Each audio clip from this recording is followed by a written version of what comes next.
Hmm. Welcome again to another episode of A Cup of Tea with Aunty Winnie, aka Winnie the Music Educator. Today I have something that is supposed to come out as an experience growing up that's supposed to be one of the funny comedic sides of my growing up that also has got some really important truths there and life's lessons, hopefully, for all of us.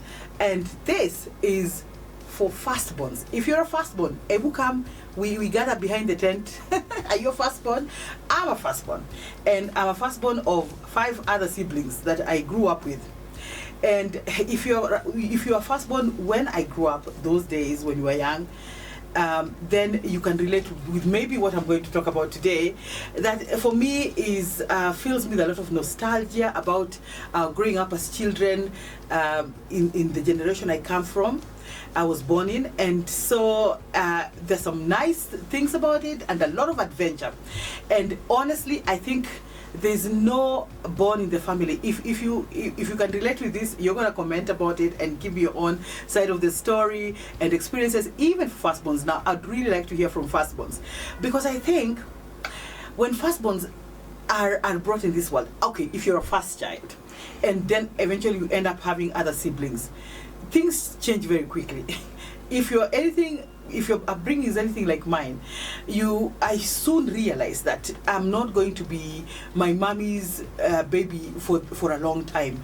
Why? Because as soon as the next child pops out, then you have that responsibility to be the now second mother to your other siblings. In this case, for me, because I'm a woman.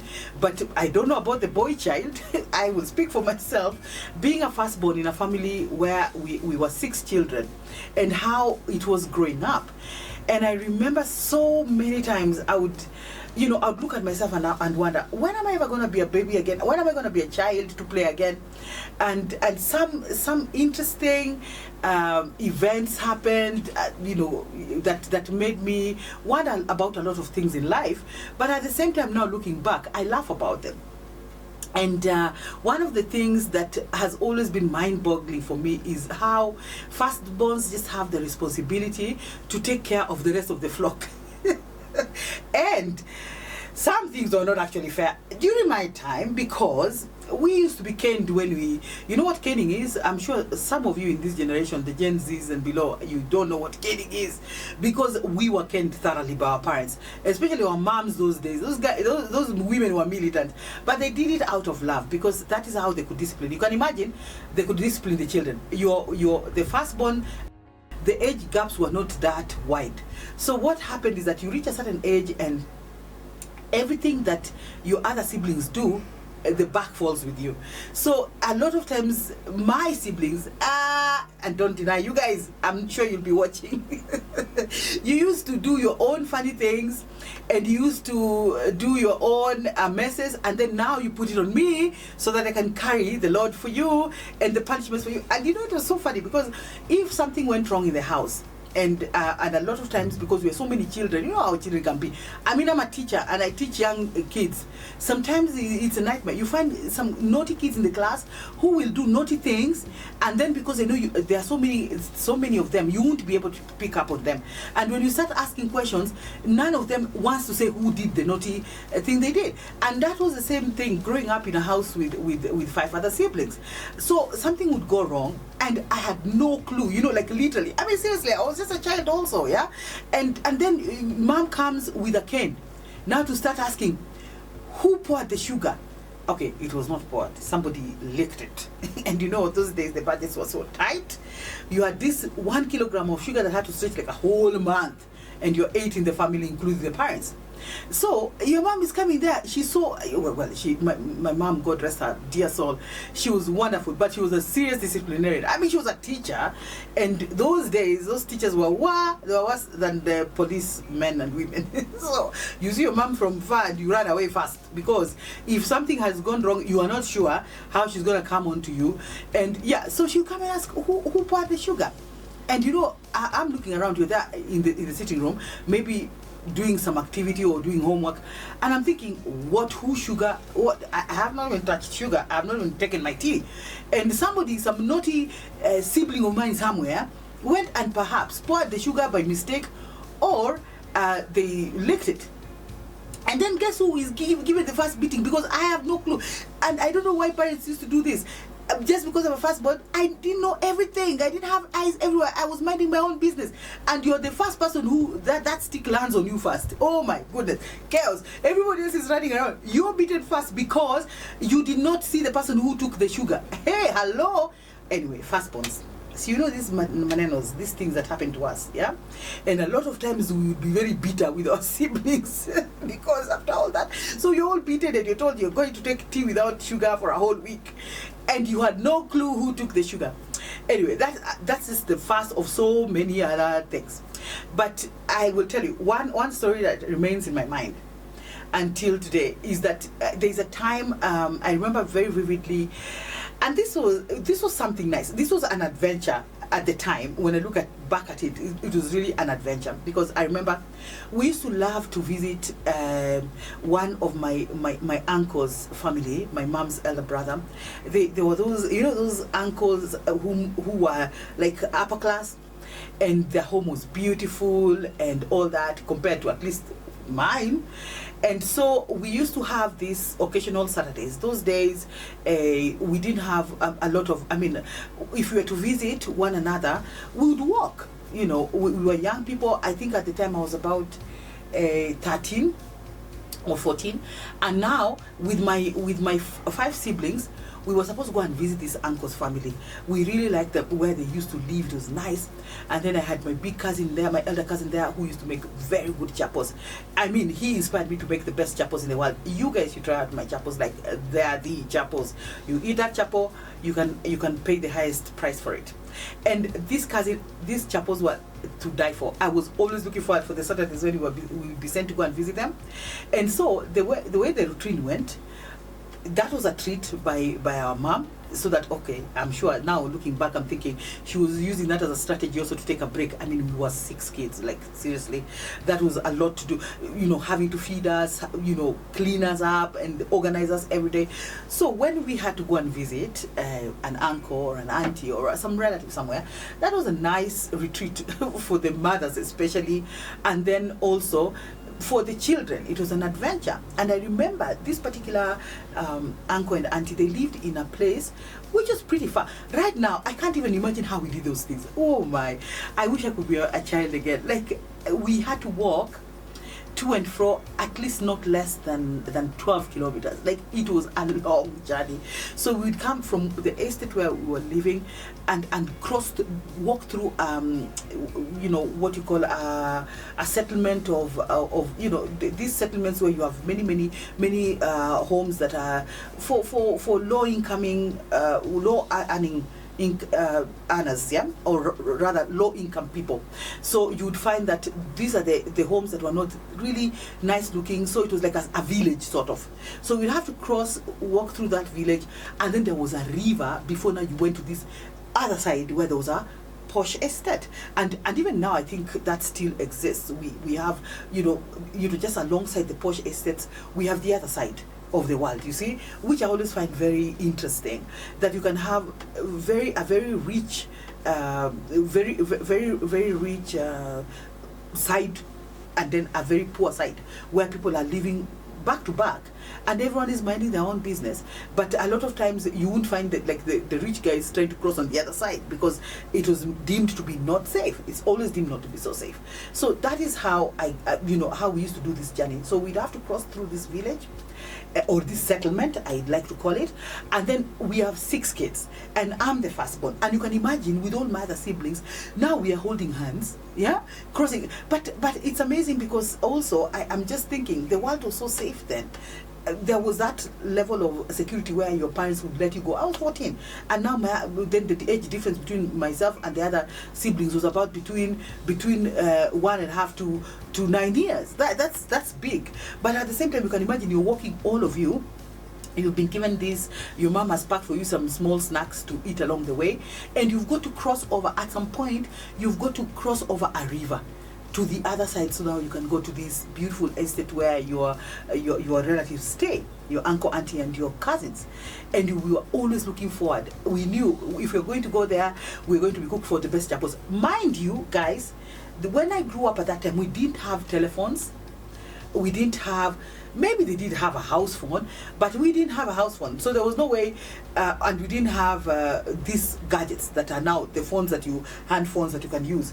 So if you're going to go to someone's house, it was without notice, which is another topic of another day, that you could just visit anytime, you could be visited anytime, and you were supposed to be ready for visitors.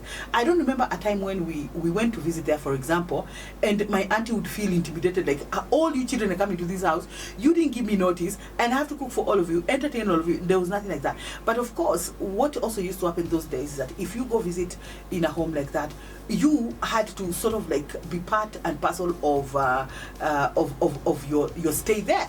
You had to also go to the kitchen, wash the dishes, help clean the house, wherever they were at, you join in that activity, in those activities. So it was fun. It was very organic, very innocent, very lovely. You know, we didn't have those feelings that, oh, you have to give notice to visit somebody. Those were good days. We would go, you're welcomed whenever you go to visit without any notice, and you continue as part of that family with the activities until now, when you had to be released to go back home. So after walking 5 kilometers, you now having to cross, after in this settlement, having to cross now the river to go to the other side. Hey, I remember this particular time. I think it had rained the previous night. So I don't think we had factored that in, or my mom had not factored that in. Okay, by the time we were going now, it was quite sunny at that time. But apparently, because as I said, these informal settlements, when it rains, there's a lot of mud, and this river would also really become menacing. I mean, because the waters would overflow the banks a bit, and it was scary, and it was scary to cross, because even now, how you're crossing, a lot of times, if it was the weather was normal, dry, you'd be able to see some stones that are placed there. There was a path that you could use. But now, when it has rained, you see now there's an overflowing of water. And now it was scary. So I remember once we got there, because we hadn't factored that in, but then we walk, telling stories, running. I don't know how we did it safely, crossing roads with cars. And there are 6 of us holding hands, and me, I'm the one shepherding everybody else like sheep. Oh my God, how we did it, I have no idea. And we stayed safe to tell the stories, you know. So yeah, you reach this river, and then you find it's flooded. Oh my God.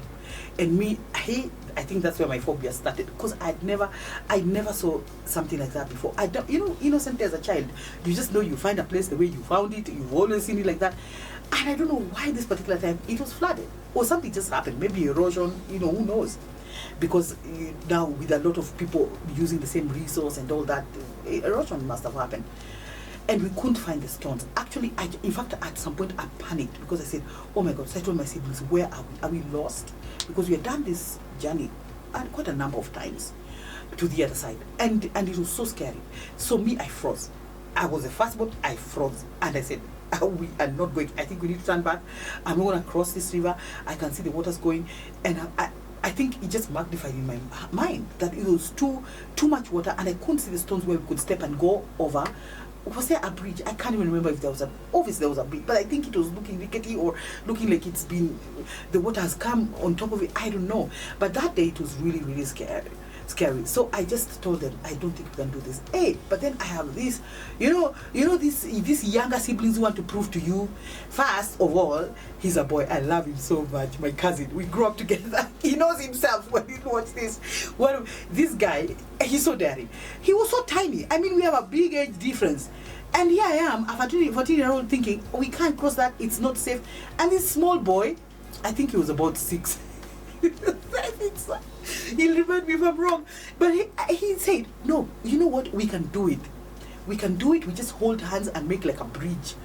I'm like, what? Anyway, I do not know what we did. I think God sent angels to watch over us, because we're just kids, man.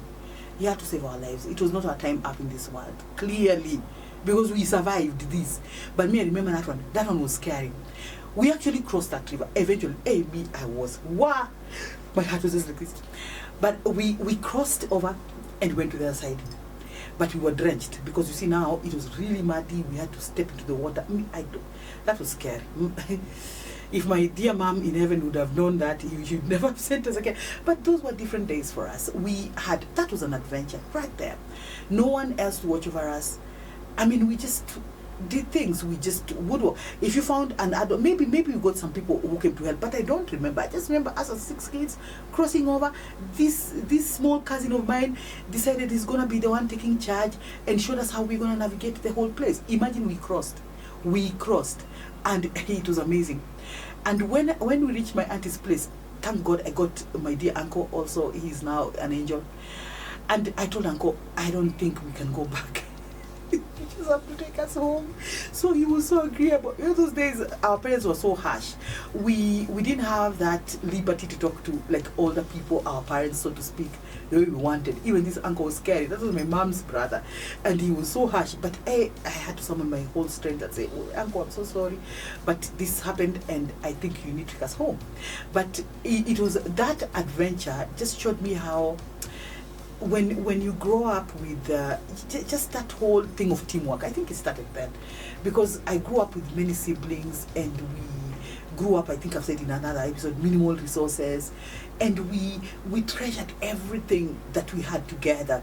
And so even when we had to go and visit like this beautiful family of our relatives, our uncle and auntie and cousins, we knew when we were going there, we were going to be treated well. We were going to be given all the nice foods, the sodas that we didn't get on the other side, and have a lot of fun.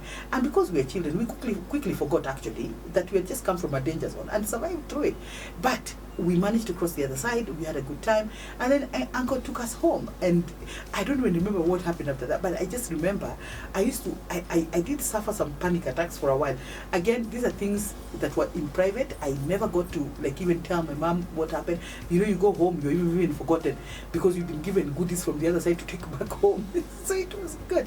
But that was the responsibility, because your mom is just asking you, how are the rest of your siblings? Did you reach well? Did you behave well? Everything. And you're a firstborn, you have to be in charge. And so many times in my life, even as I grew older, I took that responsibility personally. I did, of taking care of my siblings. It just came by second nature. Even now, at our ages, when now our parents are gone, I still feel that I'm the mother and the father for my siblings. I don't know how other firstborns feel about this. I don't know whether this is still practiced in homes where firstborns are made to feel that the buck stops with them, that you have to always be looking out for your other siblings, and how does that responsibility weigh upon you? Because for me, I've always carried it with a lot of seriousness and a lot of sometimes that feeling of wow, I wish sometimes I could just drop the ball on this. How does it feel to be a middle child, you guys? How does it feel to be a lastborn? I don't know how it feels. Sometimes I wish I was a lastborn. Man, lastborns, but you guys have... Okay, the middle child sometimes is forgotten. Yeah. I remember sometimes I would be with my brother. Was he middle? It's not middle, but second. Well, we were 6. How do you even count middle on that one? Anyway, all I know, as a firstborn, the responsibility here is heavy. Sometimes I would feel, now on the other side, I know as I grew older and started working, it got serious. It got serious that, you get up into this responsibility. Now your parents are aging. They have some, probably even now retired, or rather even their income is not enough. And so you as a firstborn, you're the one who was, in Kiswahili, umetoboa kwanza. You're the one who has gone ahead. And the parents remind you, hey, they used to remind me, you're the one who got the best from us. Allah. So now I got the best, so I'm the one who has the best education. What? So if I start now earning, so that my job was now to make sure with that best I was given, that's all they could have managed at that time properly. Now it has to trickle down to the rest. Okay. And so you find your first salary, even before you even get your first salary, you're already starting to plan on how you're going to take care of your siblings. I won't even go into that whole story of even how now they come and camp in your home, in your house, so that now you grow them, and then now you become. But again, I feel that also, to a lot of extent, that's a privilege. It's a privilege for firstborns to be able to be given that whole what do you call that honor? Now I look at it as an honor to be able to care for your siblings. You're the standard. As in, literally, you can't fail as a firstborn. What? Dude, bro, you can't fail. You just have to always be, before you make a decision, you're thinking, am I going to be a good role model for my siblings? It's pressure. But at the end of the time, I think also, at the end of the day, I also think it's a privilege. Who thinks it's a privilege to be a firstborn with all those? If you live, I have so many stories. I'm going to say many other examples in other videos about the life I lived as a firstborn. Now, from the firstborn's mouths, I told you we were going to have a camp, maybe a retreat for how many years before you relive all the episodes, just to see how it is. And I'm also interested to know how it feels to be not to be a firstborn, depending on how many you are. I'd like to hear from secondborns, thirdborns, fourthborns, and the list goes on. How does it feel to be a last one? Did you feel that pressure to be able to, or did you feel, or are firstborns also not liked? Because I think sometimes I look at my siblings and I think they look a bit like, when you think you're the one who knows everything, or I have to say I'm the one. But I think in my case, I'm grateful for my siblings because they've always held me in high regard, and this was very helpful. Just up to very recent, just to end this particular episode, is that this, after all is said and done, and when I used to feel sometimes it's unfair for me to take all that responsibility, they honored me to take care of affairs when my parents went, and to be with their creator. And I remember even the judge, when we were doing the hearings, they were like, wow, this is one family, you guys are so together, like your siblings are just like 100%, she's gonna take charge, she's gonna do this for us. And they trusted me to be able to stand in the gap for them and make the affairs go smooth. So I feel so honored. Right now, I feel honored to be a firstborn. I wouldn't trade it for any other position in the family. Who knows? Maybe if I reincarnate, if there's anything like that, when I go, I might come in another position. But me, I want to be a firstborn. Despite all the challenges, I want to hear from you firstborns. Guys, hey! You see, this tea keeps me saying, this is what has kept me going as a firstborn. Manze, you need that, the tea leaves, boost. And just to boost your adrenaline so that you can function.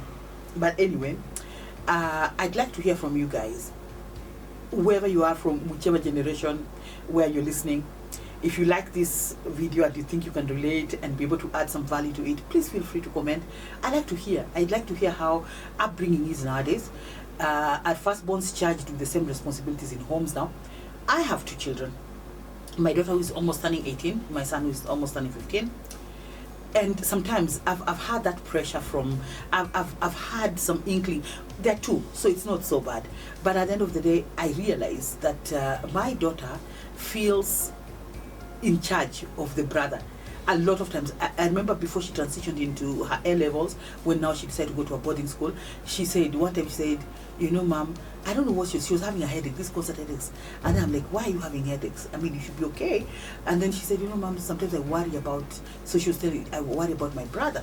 I'm like, really? So I wondered, okay, I've never put pressure on her to worry about her brother. But yeah, so she's feeling that if she leaves her in the school he's in, who will take care of him? Hey, that one kept me thinking. So I'm wondering, is this firstborn thing of just being in charge and replacing, or rather stepping in the gap of your parents to take care of your other siblings, is it a natural thing? Does it just come by default? When did it start? Or is it a society that expects it to be like that? Is it fair? Or is it a privilege? What do you think? I'd love to hear all your comments. I'd love to hear what you think about this. Let me know, because I have so much to talk about this. But I'm going to end this now and wish you a good day wherever you are, a good evening. And hopefully when we meet next time, based on your comments, we're going to carry the conversation forward. I think this one, there's a lot to talk about, just the responsibilities that are given to the firstborns in homes where there are other children. And maybe you could be just an only child, but you're living with relatives that you have to take care of. So that is something I'd like to wrap my mind around. Do share your own experiences, and then let's see how this conversation moves along. And thank you so much for listening to A Cup of Tea with Aunty Winnie.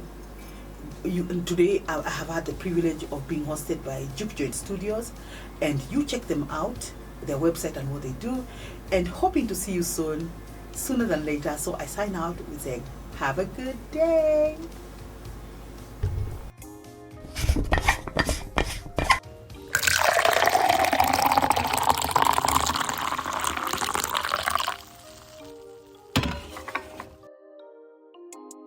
The